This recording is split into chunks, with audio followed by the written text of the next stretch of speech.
Hello, Sky Friends, and welcome to Seasons of Skyrend, Book 4. We're a custom 5e D&D adventure that focuses on the stories of our characters as they seek to change the world, and how the world responds in turn. I am your host and DM, Scott, and you can find me on Twitter at @TheScottBlake. Hi, I'm Chris, and you can find me at EwokKiller on Twitter. I play Finnigan Finn Tempest, a Tiefling Trainer, which is a Skyrend original class supported by the Metalweave Games supplement Baby Bestiary. Finn is the trainer of Cerilius, a blue guard drake. Hi, my name is Nate. You can find me on Twitter at Skyrend_Nate. I play Darvin Grimm, the human monk, and I am currently hosting Cade, the demigod of the land in my brain. Hi, I'm Shannon. You can find me on Twitter at Skyrend_Shannon. I play Arannis Grey, the god of rebellion, and I am a half-elf bard. You can also find the show on Twitter at Skyrend Podcast, and you can support us on Patreon at patreon.com/Skyrend Podcast. Head on over to find out about bonus chapters, early access, NPC creation, and more. Now then, thank you for joining us, and please enjoy this chapter in Seasons of Skyrend.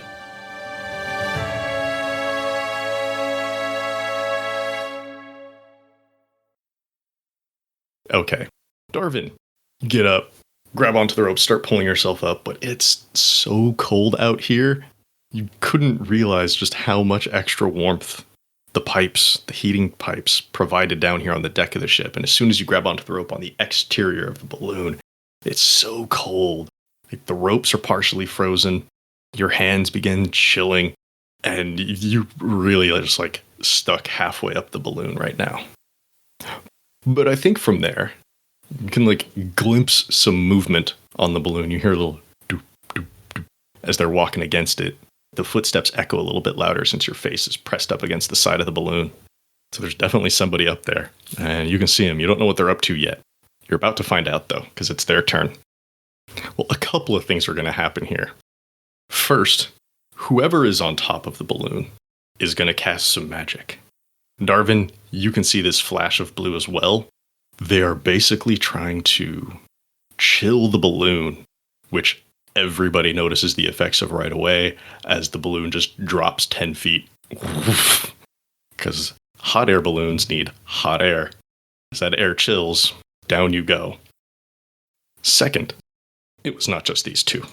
No. Flying in from the other side, silent wings, turn at the last moment, and there's this huge white bat with yellow ears and darkened skin in the wings. And someone leaps off the back of this bat, tumbling onto the deck of the ship. She's short and a little stout. She is a dwarf fiend. She's got these gold petals braided into her hair hanging down behind her. And as she is tumbling across the deck, she pulls out a javelin and she's going to fling it at one of you. Arannis. She tumbles, pops up to her feet, chucks a javelin at you. Probably not. That's a 10 to hit. So it flies past you, sticks into the deck. She just continues to jog across the deck and leaps off the other side. Her bat catches her. Arannis, what do you want to do? Shit, is she still right there? She jumped off the side of the ship. She hopped back onto her bat. You can see it disappearing into the distance right now. I mean, the edge of your dark vision. But I can see her still. Yeah, you can see her still. Then I want to cast Eldritch Blast at her. Do it. Okay, the low one there is a 19. They'll all hit. Okay. That's 15 total damage. Okay. Anything else, Arannis? Nope, that's my whole turn. Alrighty. Finnigan, you can still see that white bat rider. The bat is white, not the dwarf. Give me 1 second. I'm doing some research. Mm-hmm. In the far distance below you, that you cannot hear at the moment, there's a poof as a sphere lands in the snow. Right. Okay. So for my bonus action, Yeah. I'm going to cast Yoru's Breath upon Cyril Cool. so that she can get in this fight, so that she's useful to some degree. Okay. And then let me just mark that spell slot on the erasable page, not on the actual paper, because I'm an idiot. So I do that, and then I look out at this bat flying away, Mm-hmm. and I am going to cast. Oh no, I'm going to use my randomized wand Ooh. On who? on the bat. On the bat themselves. Okay. Mm-hmm. All right. Let's roll the d10 and see what it is. Ay, ay, ay. It's a 5, which is the Innervation Ray. I was so worried it was going to be the sleep ray. Sleep or the petrification would be bad too. Yeah. Oh no, paralyzing would be the other one. There's a lot of bad things, let's just say. Oh yeah, a lot of bad. A Enervation. lot of bad. Oh, this is just straight up damage. Yep, con save, and then it's 8d8 necrotic on a failed. All right, you go ahead and begin rolling that damage. I'm going to roll a con save for this bat. It's a DC of 16 according to the wand. Got a total of 38. Well, they failed the save. So that is 38 damage. 38 necrotic damage, I should say. I do not know what a pained bat sounds like. It is very high-pitched, and everybody can hear it squeal out, piercing your ears. That's terrible. Don't listen to that. That was terrible. Please don't ever do that again. Put a volume and sounds warning on this episode. Okay. And upon getting hit, they immediately begin flying upwards as fast as their bat wings can carry them. Finnigan, anything else? Cool. Yeah, and just so we're aware, because I don't want to set the ship on fire, and I don't want to make it colder in here, Cyril's breath is lightning breath. Delightful. And does she have a target if she's got a 15-foot cone? Not 15 feet, unfortunately. No. Then she's going to position herself in a spot somewhere on the ship where she could hopefully hit someone if they try and pull that same stunt last time. Oh, the whole diving onto the ship thing? Mm-hmm. Okay. And prep a use of the breath on a target that would do that. Yeah. So the trigger would be an enemy landing on the ship. Mm-hmm. Reasonable to me. Darvin, clinging to the side of the balloon. Yes. What do you want to do? You could safely get back down onto the deck of the ship, or you can try to finish climbing up. The person I was climbing toward is still there as far as I know, right? Absolutely. Then we might as well try to keep climbing. Okay. Is it another athletics check? It's another athletics check, yeah. Cool. It's a 12. Hey, that'll do it. It's awkward and clumsy, but you're able to climb on top, and there's a silhouette of a figure.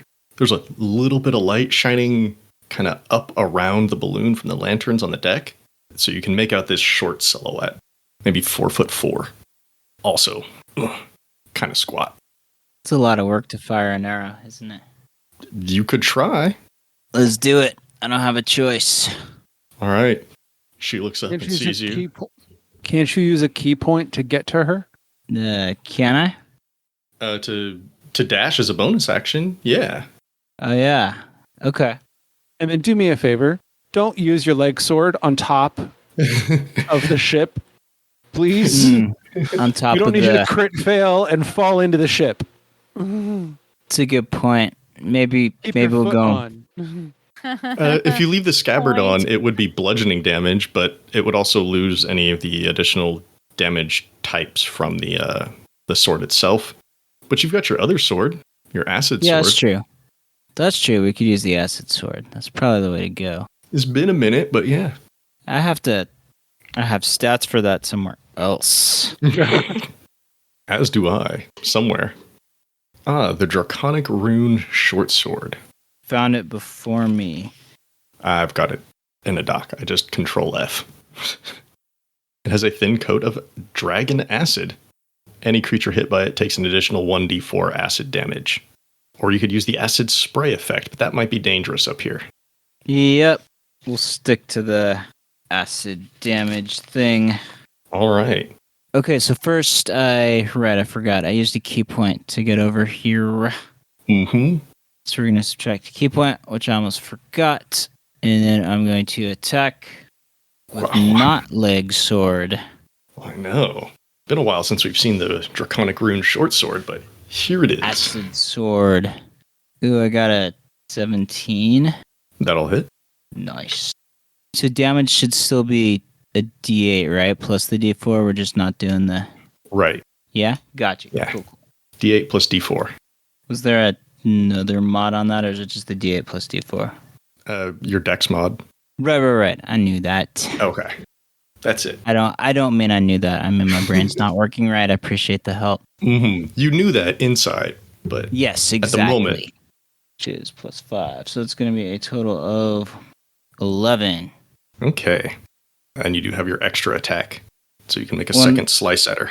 One more slice. Ooh, that's a 25. Ooh, yeah, that hits. For 9. All right. Jeez. And then I still have a punch. No, you actually do not. Oh, right. That's Yes, that's right. Because that is a bonus action, and you've already done that. Did that already. Then that is it. Then that is it. Okay. So, there's the pair way down on the ground, still in a sphere, presumably, unable to do anything. And there's the white bat pair, who have begun ascending. And then there is the third member, who's currently on top of the balloon, fighting with Darvin. So we're going to do a few things here, happening in as condensed a time as possible, just because they are acting in concert, but things are starting to turn against them. So the first thing that happens is a second bat, this time a very dark bat, with an elongated head, like forward. You can look at pictures of a hammerhead bat to get a better idea of what this thing looks like, but just huge. It swoops in and attaches itself right on the side of the ship. It shakes right there by the ice that they've been freezing. And their rider has this huge wooden club with a stone kind of wrapped around in the end of it.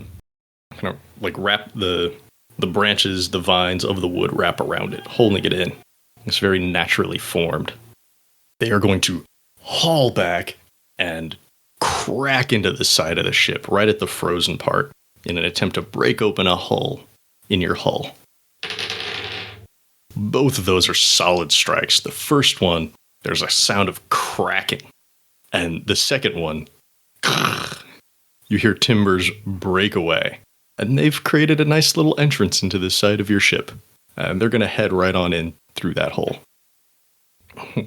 That giant white bat, who just got hit so hard by that wand, they instinctively flew upwards to get away from the pain, but the damage was so severe that they begin falling back down, and it's just a matter of whether they attempt to land on the deck of the ship or on top of the balloon itself.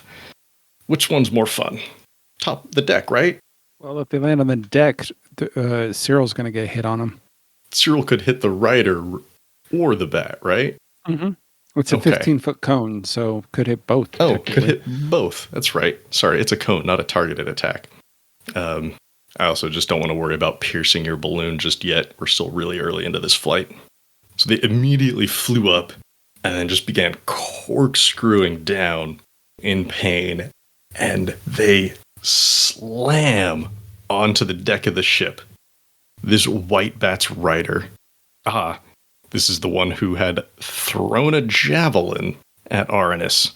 With the golden petals woven into her braid, she tumbles forth, pulls out a morning star, looks at you, turns back to her bat, and then just backpedals to stand in between the bat and all of you.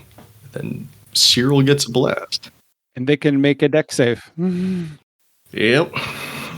She's going to do her darndest to protect her bat. but let's get a dex save for both of them. Jesus Christ, that's a 1 and a 2. Nice. You're going to take this full damage. 9. 9 total? Mm-hmm. She does her best to shield her bat from this damage. What kind of this is lightning again, right? Mm-hmm. Ooh. It crackles down the handle of the mace. She's getting electrocuted. Some of this licks past her.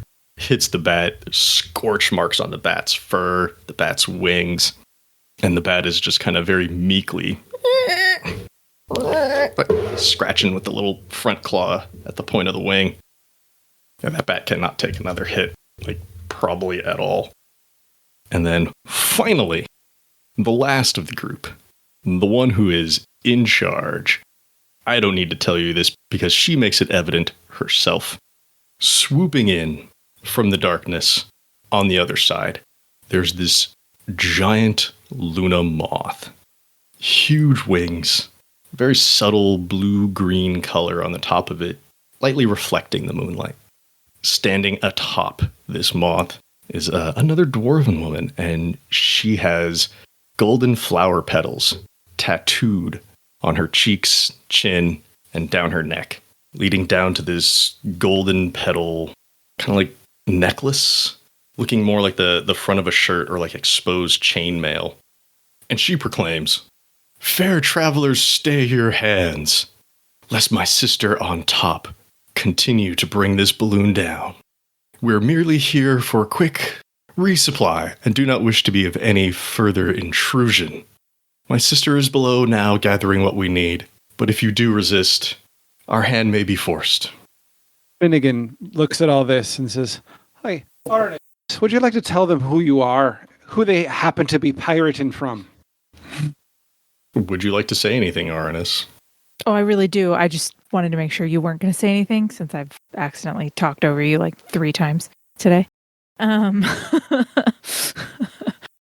Oh, yes, now would seem the opportune moment to do so. Ladies, you sure you really want to steal from a god? She smiles as the giant Luna moth's wings continue to just slowly flap, keeping pace right with you. If anything, sounds like it would only improve my esteem. I don't have any patience for pirates, you law-breaking bastards. So you got 2 choices the way I see it. You can stand down and get your disgusting sister off my ship, or I will kill every one of you on principle. All right. Would you like to roll some intimidation there, Finnigan? Sure, I'll roll it. Mm-hmm. That's not bad. It's been worse. Definitely some words. It's a 14. Now, friend, surely nobody needs to lose a life here. I imagine, by the looks of you, that you're also not traveling alone.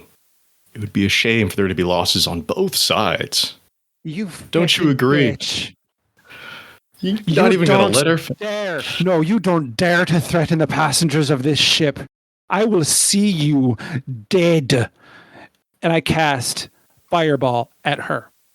How big is the explosion on Fireball? I really want to turn. Well, it won't be Finnigan's turn You yet. see me go to cast and you can stop me if you want. Sorry. I don't if know we're going to whose turn continue it is. attacks, we'll go back into initiative. I just wanted her to show up and give If her she's talk. going to threaten innocent people on this ship, there's no way I'm going to stand her and let her do that. She's clearly a pirate and she deserves to die. Or at least get the fuck out of my airspace. No, she deserves to die. Okay, All right, Finnegan. well, let's see. Who's on top there with Darvin? She says, "Sister Goldbrow, continue bringing them down." And Darvin, you're up there with Sister Goldbrow. And rather than try to fend you off, she's going to continue to cast Ice Magic, Frostbolt, Cone of Cold. Actually, which one does she have? Yeah, it's just Frostbolt. But she's going to continue to cast it onto the balloon itself, and it continues to chill the air. And there's another As the dirigible, as the Regal Splendor loses another 10 feet, everyone on the deck, you feel your feet lighten for a moment before reaffirming your stance as the ship continues its descent towards the ground. Arannis, what would you like to do? This captain of these pirates is standing out there on the back of their giant Luna Moth. Okay.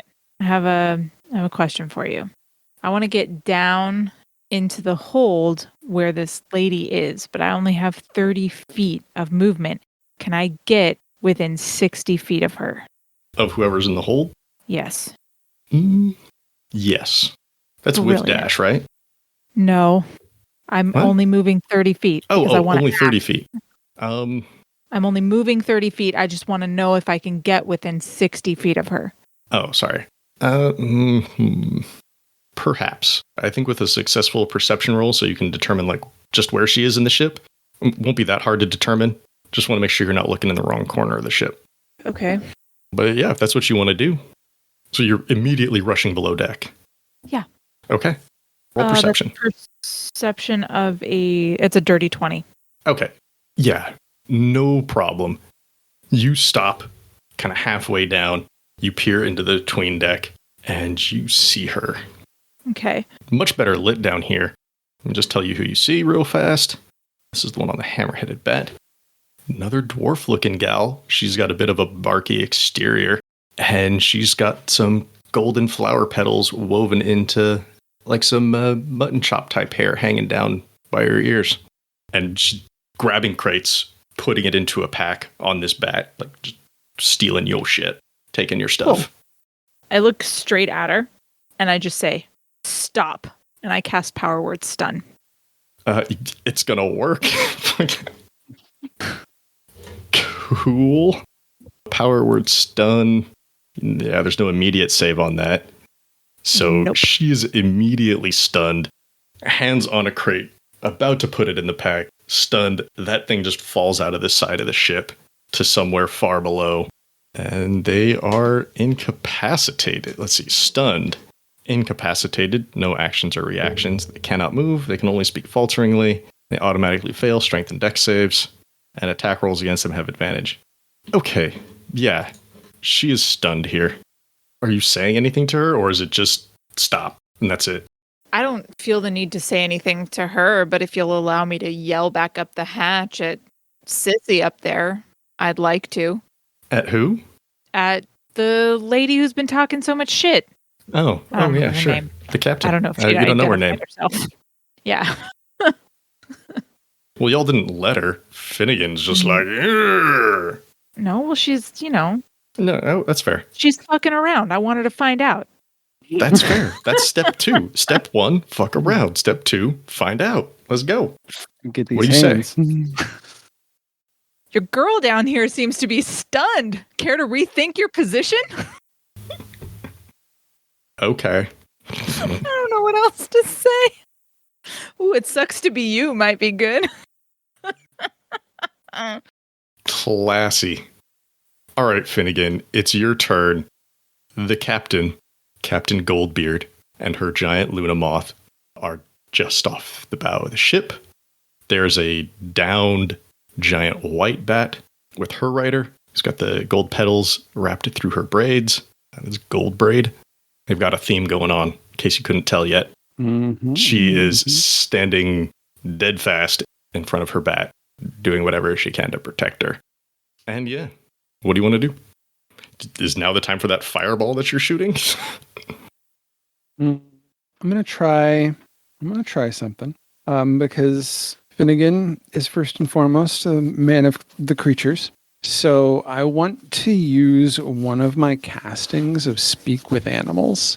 And I'm going to call out as loud as I possibly can, because I can't pump this up with thaumaturgy. And I'm going to say, how am I going to phrase this? Well, if you want to be loud, that lasts for a whole minute. Oh, it so does. It's not like you have to recast thaumaturgy. Yeah, you can still be loud. So, and I'm going to call out and I'm going to say, to the creatures who are serving these dwarven women, I am Finnigan Tempest, a tamer of creatures, and I can guarantee that should you choose to ally yourself in this fight with me, I would not only give you your freedom, but I'd offer you whatever you need to leave in peace. All you must do is drop your riders and fly away.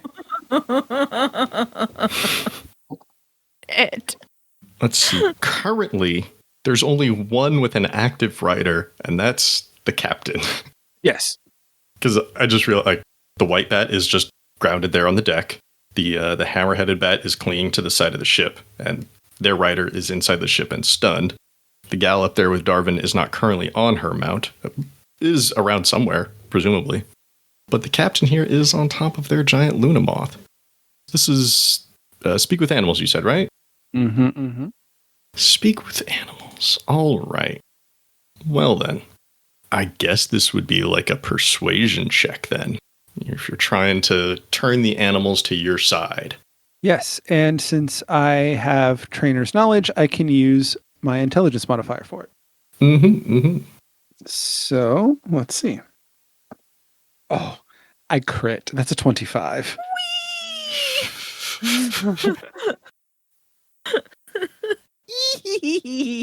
Okay. Oh, Just yeah. remember, this is not controlling animals. I know. This is making up. Okay. Okay. It's just very silly and it's amazing. Well, there are currently 5 flying animals, 5 flying mounts within range. Thanks to your thaumaturgy, they all hear this. All of various different species. You can't tell which animals they are, right? You don't have that strong of a magical connection with animals. No. You have to see them. No, Okay, no. cool. Yeah. Oh, sorry. There are 4. I do not think the ones in the bubble way down below on the ground are going to hear you here. Unless thaumaturgy is really that loud. It doesn't give a... It's 3 times your normal voice. Okay, yeah, no, it's not That's reaching what the it ground. says. And it's too far away, especially if they're still in the bubble. So that bat can't hear you. Or sorry, that giant screech owl cannot hear you. Will not respond. There's the giant white bat on the deck of the ship, who is way too injured to do anything. I think you can hear them reply back, because this allows animals to speak back, right? Mm-hmm. This giant white bat, injured nearly to the point of death. They can see their rider standing directly in front of them, protecting them. That said, they respond with, Goldbraid protects me, but this has been a very bad day. I just want to be able to fly back home. Not necessarily abandoning her rider, but also is very wounded and would just love to be able to heal up and get away. The giant hammer-headed bat on the side of the ship is not going to respond. There is a giant bird flying about in the sky that you cannot see, who simply replies back, I have no rider to drop. This giant Luna moth with Captain Goldbeard on her back says, all I want is for our family to be able to go home safely. If you can help that happen, I will assist. And the giant Luna moth lunges forward in the sky, flying directly at the ship. And at the last moment, bucks like a horse and takes a nosedive down. And Captain Goldbeard tumbles, skids on her chest across the deck of the ship, looks back in disbelief, having been unseated by her mount. The giant Luna moth did drop her rider, but was not prepared to kill her. So, deposited her on the deck. Oh, this is all still your turn, isn't it, Finnigan? Mm-hmm. She stands up. Or, she doesn't have enough time to stand up. She just, puts her head down, lifts her torso up a little bit. She has a sword on one hip, a mace on the other. She pushes her torso up. If you just wanted me to join you on the ship, you should have just asked. It's a little bit of a false confidence here, you can tell. Mostly putting it forward for her sisters and her friends. But, yeah. Anything else, Finnigan? That's going to be my action. So I don't have a bonus action. So then what about Cyril? But I will... I'll turn to Cyril, and I'll tell Cyril, Oi, Don't hurt the bat. She nods. But the dwarves are free game. Okay. And she's gonna... Can she hit both of them with the cone, or only one of them? No. I would assume only one. Yeah. Only one, yeah. She's gonna then move the target because she doesn't want to hit the bat to the one that just landed. The captain. Okay. Yeah. The captain's also prone. Cyril could stand above her and blast downward. Oh, yeah. That is exactly what she will do. Okay, cool. Just dex saving throw, right? Mm-hmm. All right, well, she's prone, so I'm going to give her disadvantage here. Well, there's a 17 and then a 3. So before she can roll away, lightning rocks across her body. 14 total. Okay. Darvin, you're still on top of the balloon. The dwarf that you're with, Goldbrow, as denoted by the golden petals woven into her thick, illustrious eyebrows, is attempting to freeze your balloon. What do you want to do? We're just going to keep attacking and try and stop that. Okay. So first with the acid sword. That's a 17. That'll hit. Nice for... Yikes. 9 damage. Slashing across her arm. And second acid sword is a crit fail. Ooh, missed. Thankfully. She rocks back, almost losing her footing there for a moment. Stabilizes herself. You gonna punch at all? Yep, we're gonna throw a punch. Just one. All right. Just one. Ooh, that's a 13. Not much better. Oh, that's also gonna miss. That's all I got. She lowers her shoulder and just glances off the back of her shoulder blade. Brutal. Cool. It's all of their turns. Jeez. Power word stun. Hey, Arannis, do they get another save? Yes. It's a con save at the end of their turn. The end of her turn, she's going to try to make a Constitution saving throw. No, that's a 2 on the die. She remains stunned. I ain't gonna do it. Just standing there. At this point, the giant hammer-headed bat who's clinging to the side of the ship, you see the snout pushing in. The snout's a good 2 feet long. Giant, glassy, dark eyes staring at her rider and staring at you, Arannis. Goldbraid. Goldbraid's not happy about any of this. She's going to charge Cyril. Oh, no, that would leave her bat unprotected. Does she or does she not? Bat versus captain / sister. Yeah, those were not just terms of endearment. Definitely, they are sisters. Plus, it's lightning, which is unknowingly great. It's something that they don't like, which we'll see if anybody survives to explain that. Yeah, she's going to charge at Cyril. Cyril's currently large, right? Or is she in the harness? Oh, no, she's definitely currently large. Okay. She's going to charge at Cyril and like a bull rush type attack. Gonna rush and try to tackle Cyril off of her sister. Does a 16 hit Cyril? 16? Let me double check. I think it may be a tie. Yeah, it's a tie. So nice. So Goldbraid here charges forward, lowers that shoulder, hits Cyril right in the side, and the two of them go tumbling. Just bam, hit up against the railing of the ship. No danger of falling off here, but just been tackled. And Goldbraid is kind of, what do you call it? And Goldbraid is like straddling Cyril from above. No damage. It was just about forced movement. Got it. Getting some safety for the captain. Gold Stash is on the ground. Gold Chops is stunned. So it's Goldbrow. Okay, Darvin, you're up there with Goldbrow. She knows things are not looking good for her, and knows that you being up here is detrimental to her health. So she's going to try to tackle you as well, mimicking the attack from below.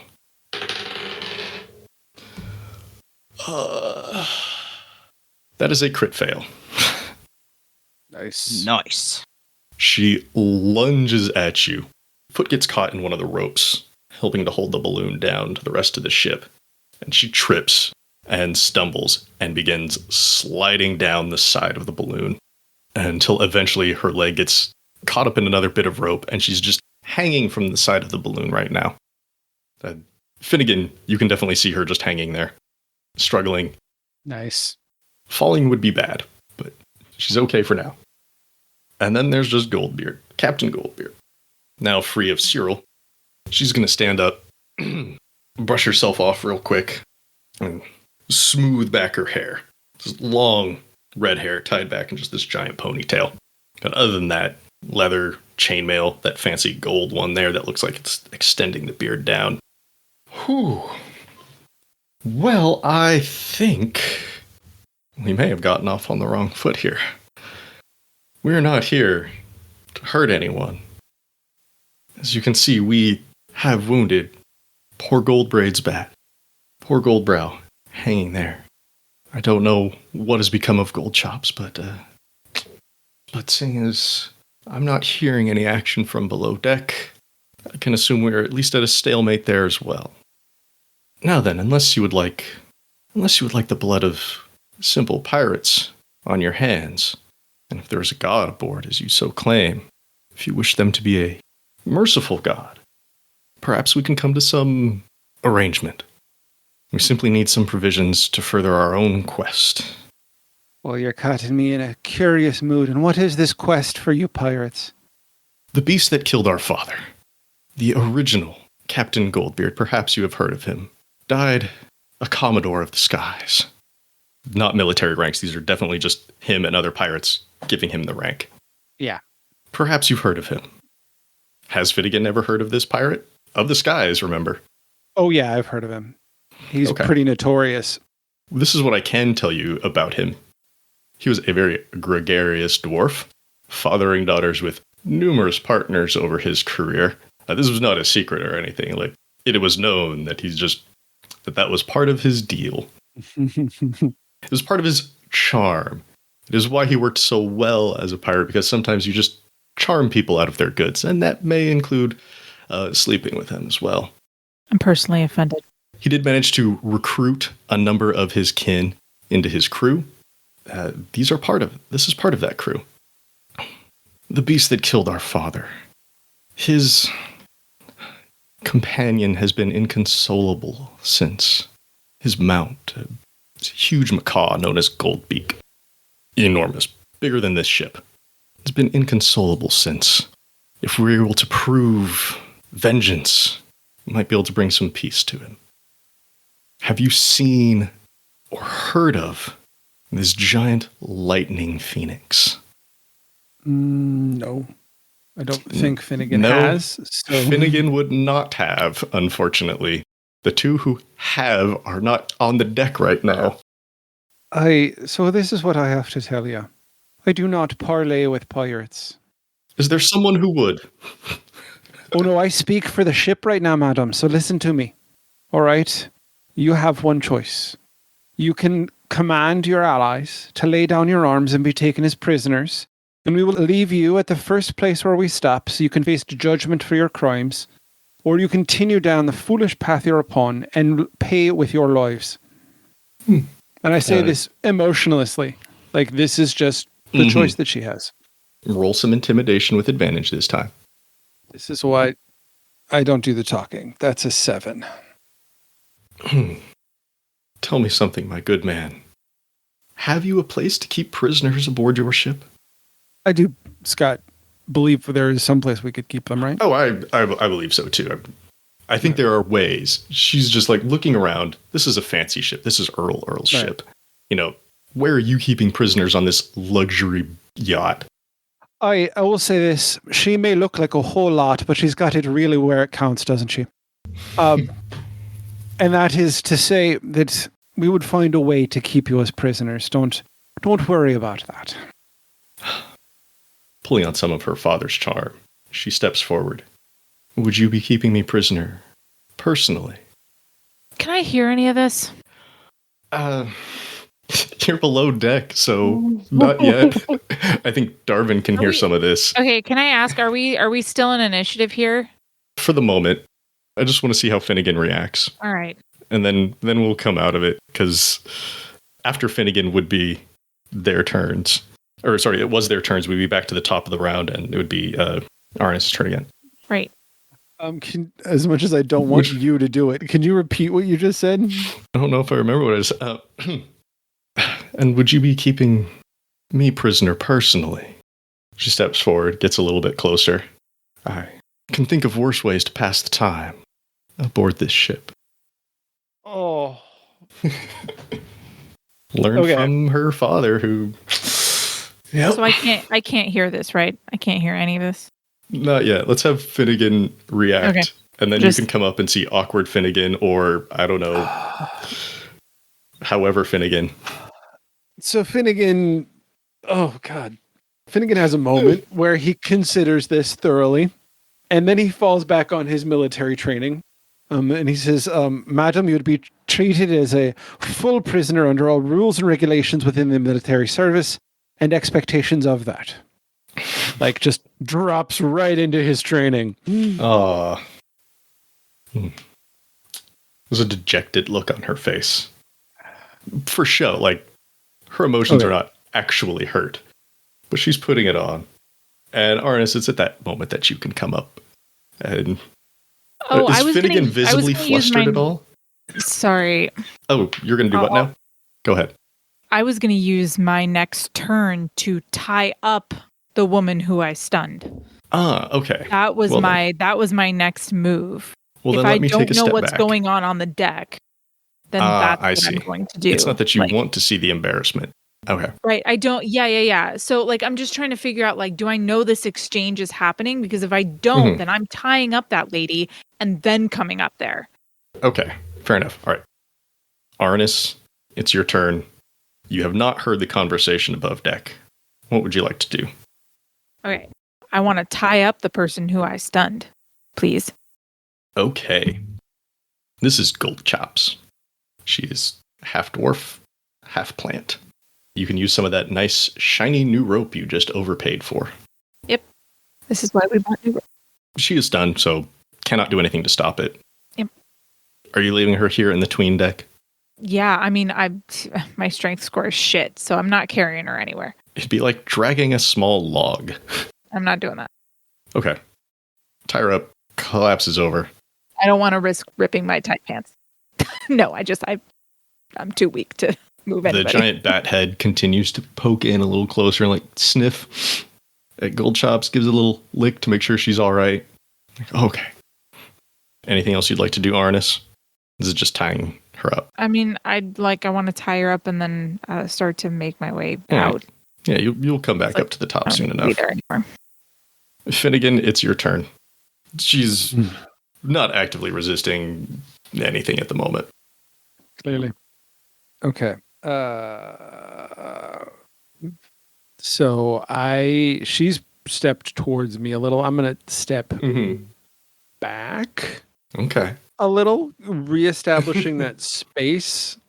I'm going to level my wand toward her, not in an aggressive fashion, but no, you're going to step back there. All right. I'm going to say, Cop pulls his gun. Well, this is still the middle of a fight, and I'm going to say, like, oi, the command was for you to lay down your arms, and you would be taken prisoner. If you would do that, we can progress forward through this interaction. Until then, I must treat you as an active combatant. She smiles, turns her hands upward, holds them forward, and if you want to arrest me, you may. Not actively dropped her weapons yet. They're still on her hips. She hasn't pulled them out. She's just standing there with a coy smile on her face. Is there anything Cyril wants to do with the gal that she is entangled with at the moment? He wants to try and throw her off and get up. I'll make an athletics check. Cyril's big and strong. Goldbraid is fairly strong, but probably not Cyril strong. It's a 22. Okay. Cyril is effectively able to knock her off. Goldbraid stumbles back a bit, almost falls down, hand on the deck, pushes herself back up, starts taking stock of the situation. Darvin, you're on top of the balloon, my friend. Yes. The gal who was up here, Goldbrow, has since fallen and is entangled in the rope, dangling off the side of the balloon. What would you like to do? Dangling off the side of the balloon. Yeah. And can I hear that Finnigan is having... Yeah. You've heard that conversation. I guess if that's the case, then I would try and capture the one dangling off the side of the balloon if I know Finnegan's taking that approach and I have one dangling. Okay. Do you want to drop down to the deck and do that, or are you hauling her back up on top of the balloon to do that? Let's drop down to the deck. That seems more civil. Okay. It's a downward climb, and there are ropes, and you're not under threat, so it's easy enough. You can do this without a roll. But if you want to pull her in and tie her up, you can begin doing so. Yeah. Goldbeard sees you come down. She's got her hands out still. She's like, thank you for taking care of my sister. I'm sure we'll be able to make it up to you somehow. That was not in a sexual way. Sorry. That was not meant to be any sort of double entendre. Just appreciative that you're not letting her sister fall to her death. Sexable way. I gotta be careful since I already, coded her as being flirty to help get out of this. And I don't want that to be read that way. And indeed, as you're pulling Goldbrow in, she's a little bit larger for a dwarf. She smiles and gives you a thanks. Very quiet under the breath. Reluctant. Thanks, I guess. And then you start tying her up. Maybe I spoke too soon. I mean, pretty loose. I don't feel great about that part, honestly. Okay. I'm not super, Goldbeard, hands still out. Drop my arms. I'm not drawing my weapons. Don't worry. She pulls her hands back in and unclasps her weapons belt, and it collapses down to the deck of the ship. Is that better, friend? Yep. Finnigan. Aye. Thank you. Well then, now that we are at your mercy, what is to become of us? Yes, taken to the next city for judgment, as you say, but in the meantime, what shall we do with our time? Oh, this woman. Oh. Really glad Arannis isn't up there to hear this yet. He'd be so uncomfortable. You will be relieved of anything that you can be used as a weapon, obviously. You'll be placed in a secure location within the ship, which you will not be able to escape from. There'll be a round-the-clock watch upon you. And then when we arrive at our first destination, where we can be assured that you will be placed under lock and key and face the trial that you are so rightfully deserving, you will be dropped off and we will be on our way. And what of our companions? She motions over to the giant white bat, motions out to the air where the other flying mounts are at.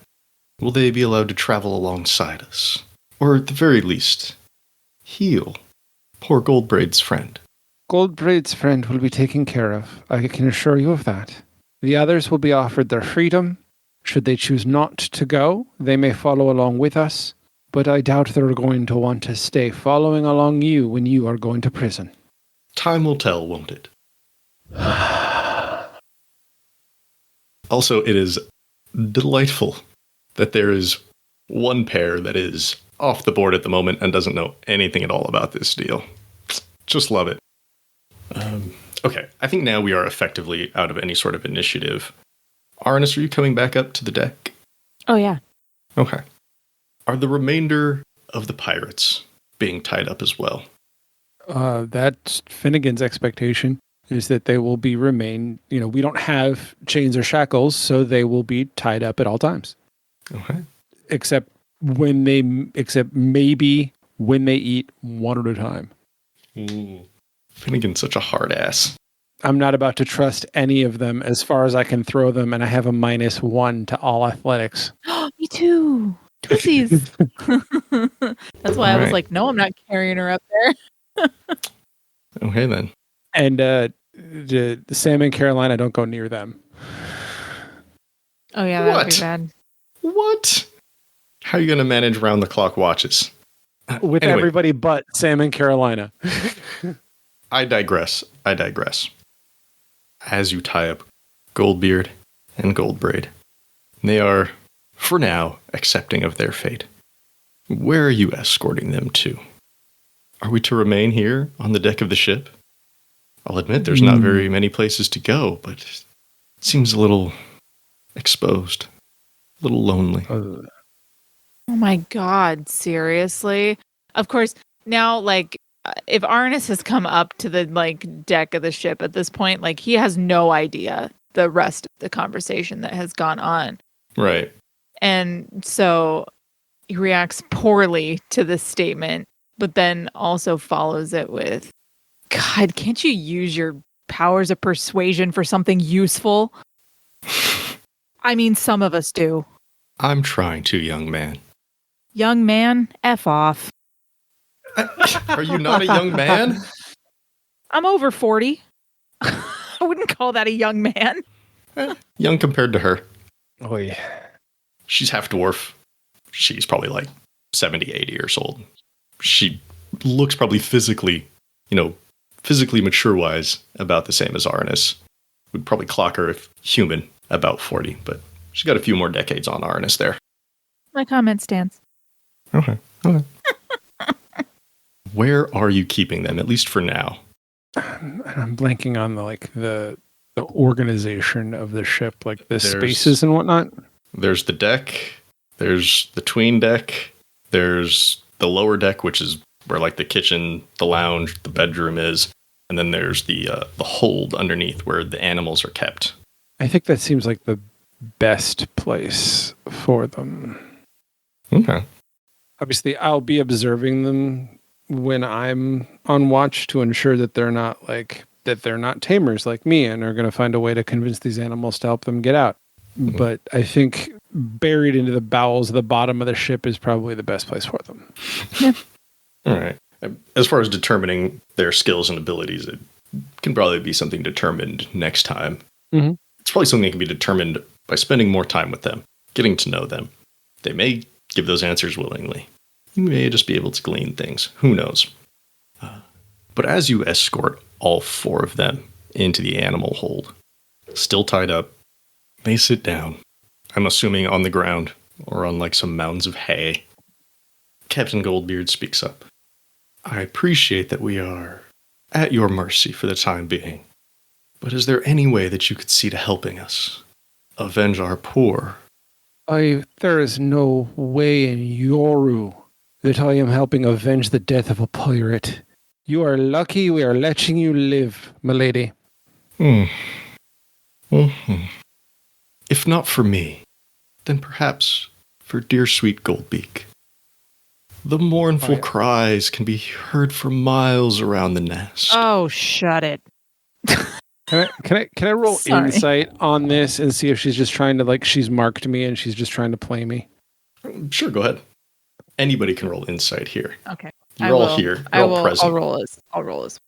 Oh. I got a 6. I'm buying this hook, line, and sinker. Oh, wait. I got higher than that. Hang on. I Mhm. rolled higher. Nate, is Darvin inciting at all here? Yes, I got a 26. Holy Ooh. shit. That's some awesome insight. Darvin knows Fucking all, hell. sees all. I rolled a 19. I thought I did well. I got a 16, but apparently that's shit compared to how Darvin did. All right. Finnigan, I think you have a hard time getting a beat on her just because of all of the flirtations that she's been using so far. Got it. So distancing yourself from being able to insight anything too much. But Darvin and Arannis, it may be a little hammy, but it's the truth. She is sincere. Their father's mount, Goldbeak, huge macaw, does suffer. Lost their best friend in the world, constant companion. True, it's not the macaw's fault. He was a pirate. Indeed, my peg-legged friend. It's not Goldbeak's fault. I'm peg-legged friend. F off. That ain't a peg leg. I'm Go not ahead. offended, though. Darvin doesn't care. It's a catch-all term. It doesn't have to be an actual wooden peg. Mm-hmm. A sword could be a peg. Just like a dagger can be a sword. Yep. A sword is a big knife or whatever it was. Darvin. All right. Well, So this is what I'm going to... Oh, go Okay, ahead. no, go ahead. No. Go for This it. is what I'm going to say. I was like, well, we're going to be traveling together a while. So, while I will not go... while I will not go out of my way and I will not do anything to avenge this creature's death. Should you be set free, should you be seen mercy by the courts, which I highly doubt, I will teach you some ways in which you could further console this miserable creature. But my first bit of advice would be to not, and I say this with a little bit of anger, to not be using these creatures in your foul deeds. Does anybody else have anything to say here? No, I don't. I think Finn pretty much sums up my feelings on the matter. Okay. Yeah, not after that. Okay. I mean, unless you want me to shout, yeah. There's no finished. role here right No. now. And how dare you step on Darvin's toes? What toes? He's got the other foot.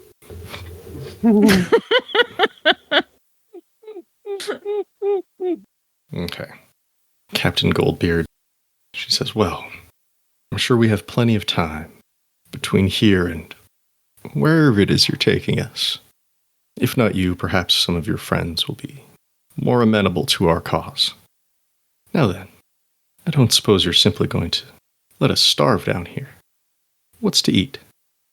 Aye, you will be given rations when we eat. Don't worry about that. Well, if you have any, I am particularly fond of venison jerky, if you wish to be kind. I know. Any venison jerky on this ship goes to her. And I point to cereal. She looks delightful. I look forward to making her acquaintance. And we pull back. As Ulwan steadies the ship, the ice does not melt. There is a hole in the side of the ship that needs to be repaired, but that will come in due time. As the Regal Splendor continues its voyage north, you are joined by a giant Luna moth, hammerhead bat, a white bat who's in rough condition but will mend, and Goldbrow's yet unseen night heron. The four fly silently behind you, keeping track of their dear friends and companions, and somewhere in the distance below, as Goldstash and her giant screech owl have been set free of the sphere, she begins a search in earnest for her family. And with that, we'll bring this chapter to a close. But the story will always continue. Thanks again to all of our Patreon patrons for your support. If you'd like to become a patron, go to patreon.com/Skyrend Podcast and pick out a level that's right for you. Before we go, I'd like to give special thanks to everyone at the $5 and up tiers. At the $5 City Council level, thank you, Shannon DeMello. At the $10 Mayor level, thank you, Christopher DeMello. At the $15 Governor level, thank you, Phoenix Bryan and Sierra Jones. Thank you for listening to this chapter in Seasons of Skyrend. If you like what you heard, please leave us a 5-star rating and review on Apple Podcasts or wherever you find us. If you want to chat, we're on Twitter at Skyrend Podcast. You can join our Discord server, or you can email us at skyrendpodcast@gmail.com. You can also find us online at skyrendpodcast.com. As always, thanks to Daryl Barnes for creating our theme music. You can find them on Twitter at DarylBarnes_. We also want to thank the talented at Gabby_Desu on Twitter for our fantastic podcast art. Thanks again for joining us. We'll see you next time on Seasons of Skyrend.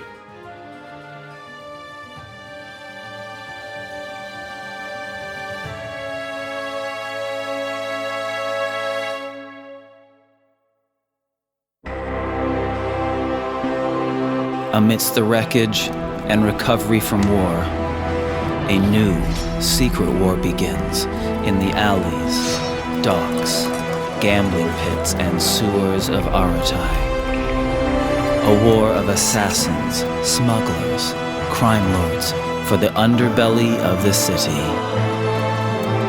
Caught in this struggle, a bounty hunter and a thief for hire find themselves entrusted with the protection and life of a very special child. This is a story from the shadows of Aratai. Premieres November 12th on Dice Legends.